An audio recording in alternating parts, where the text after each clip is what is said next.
If you like harbours, old painted doors, seafood, coves, vivid blue waters, history and architecture,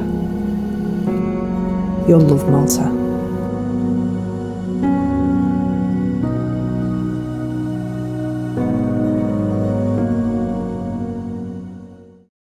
We took flights with Ryanair from Liverpool. Flight time was 3 hours 25 minutes. Flight, seats and 20 kilos luggage was £129 each. We picked up a little Peugeot 108 from the airport for the week. Having a car gave us the freedom of coming and going when we wanted to. We used Zest car rentals, which has no hidden extras, and we paid £190 for the week. Yeah, you can get cheaper deals, but Zest is what it says on the tin and we had no issues whatsoever. After picking up the car, we stopped at a Lidl by the airport to stock up on essentials on the way to our accommodation. Having a car in Malta is great, but it will limit your options on where to stay for parking. We chose to stay in Birgu on the south side of the Grand Harbour, a short boat ride away from Valletta, as you can see here. For about €2 each way, it literally takes about 15 minutes to go from one side of the harbour where we were staying in Birgu over to the other side in Valletta, and then that actually gives you free lift access up to the top where there's a square and you can see the cannons firing. Birgu was a great place to stay for us. Parking was easy, and it's a very old locality and served as the base for the Order of St John. You can see just over the water from where the cannons are, that's Birgu. And if, like us, you're not interested in shopping and bars and prefer a quiet, relaxing and pretty area to stay with quaint streets but easy access to main attractions, then Birgu is a great spot to stay.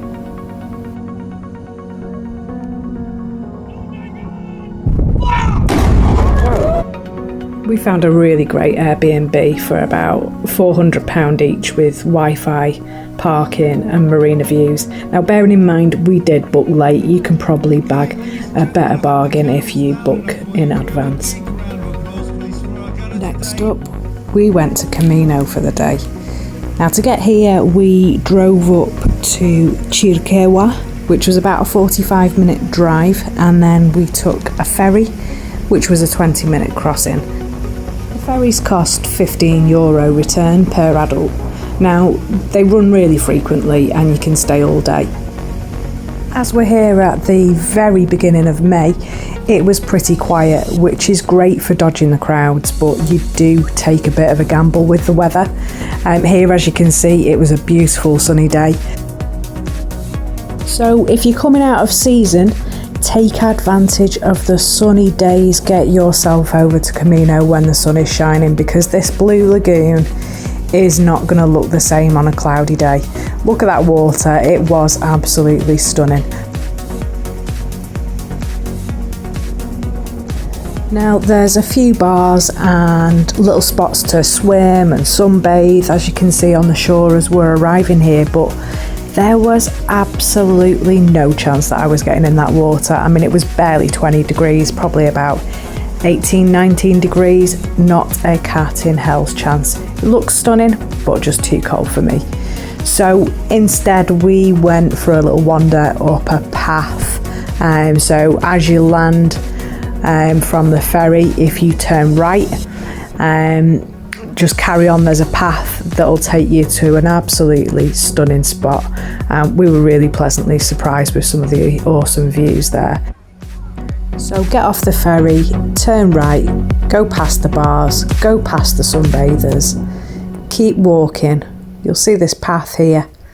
You just need to follow that path all the way. It's not long, it's not far, as you can see. And it's just so worth it.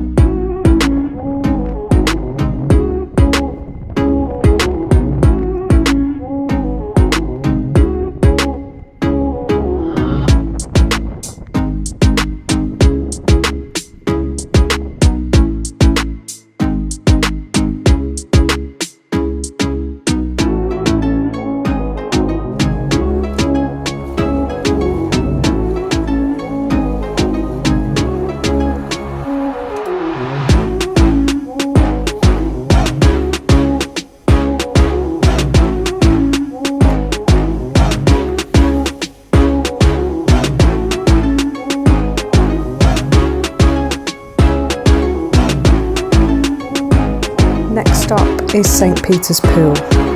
So this spot right here is 25 minutes south of Valletta, about 20 minutes from Burgoo where we stayed, and we spent a good few hours here. The unusual landscape is from the old salt pans where they used to collect all the salt, and the waves here were just mesmerising.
Given that you can reach anywhere in Malta within an hour by car, getting about is really easy. Traffic, however, at rush hour can be pretty busy, so just be aware. Next stop here is Mdina. Mdina was once the old capital. It's also known as the Silent City because it was uninhabited after the capital moved to Vittoriosa. Now, Vittoriosa is the other name for Burgoo, where we're staying. It's located on the western side of Malta, and getting here took just 20 minutes. Parking was cheap and easy as well. Next door to Mdina lies Rabat, with the best pasticci in Malta. Believe me, you've got to try it. Head to Cirkin Crystal Palace, the best pasticci in Malta.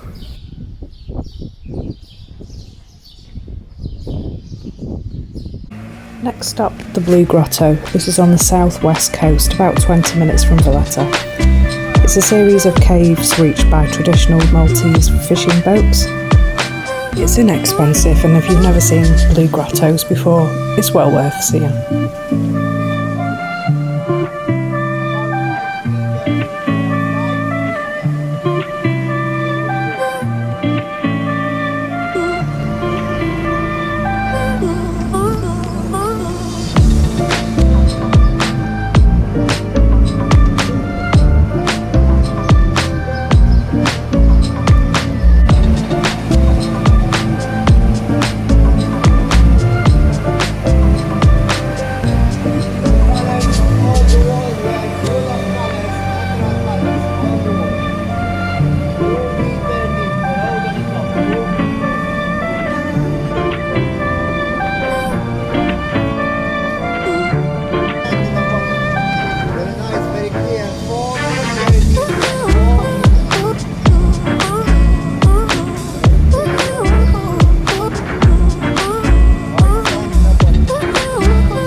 Heading north, we called in at Anchor Bay. Now, this pretty bay was used for dumping anchors, but it was also the film set for the 1980 movie Popeye with Robin Williams.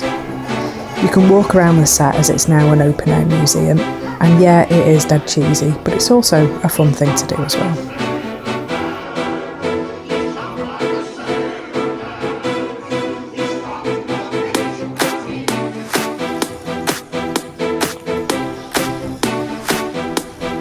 I've Popeye's too tame for you. Carry on driving north and head east, and you'll find Coral Lagoon. You can always throw yourself in a hole in freezing cold water.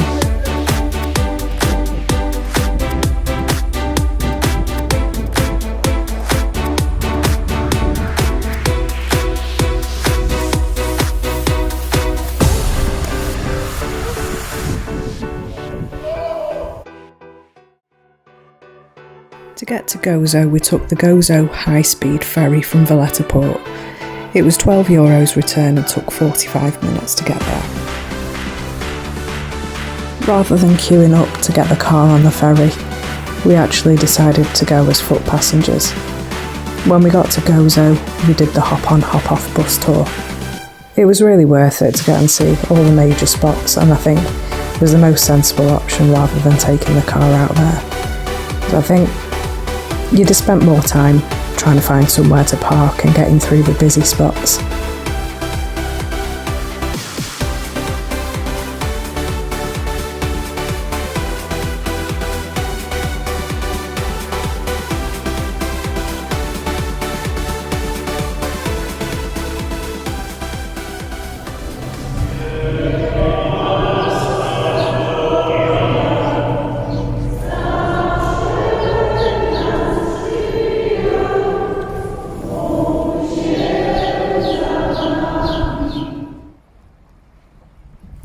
This is Shlendi Bay here on Gozo.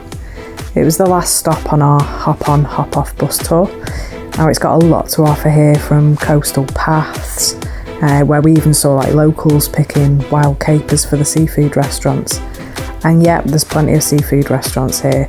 There's cafes, it's a great swimming spot, diving, snorkeling, and there's a most amazing ice cream parlour. Now I can't remember the name of this place, but it was right by where the bus stops, so you'll see like a turning circle, and it was just there. Now I'm talking about Ferrero Rocher and chocolate cone with nut sprinkles. Incredible for €3. Forget your €10 gelato in Italy. This ice cream was so good. If I stayed here a week, I'd come back diabetic, that's for sure. Now we really liked this spot so much that the next day we came back on the ferry and we used Bolt, which I recommend you download before you go. It's like Uber at home. And we paid about €13 to get from the harbour in Gozo, the main harbour, to get down here for the day. We spent the full day here. Amanda took a dip. And we finished off at this lovely little sunset bar. Getting the bus back to Valletta because the boats were off because of this Malta International Firework Festival. It was brilliant, and we stayed with two Canadian women actually that we met on the bus, and they were really keen to watch the fireworks, so we stayed with them in Valletta before we got another bolt back to where we're staying in Bergu. Now we thought it would end, but it didn't. It just went on and on and on. It was a really, really nice end to the holiday. So this is a yearly event, so if you're coming around the same time that we did, which was the end of April, very beginning of May, check out the website maltafireworksfestival.com. That'll give you all the information that you need. And also, just as a side, be aware that ferries will not run when this is on because they set them off from the waterside by the port.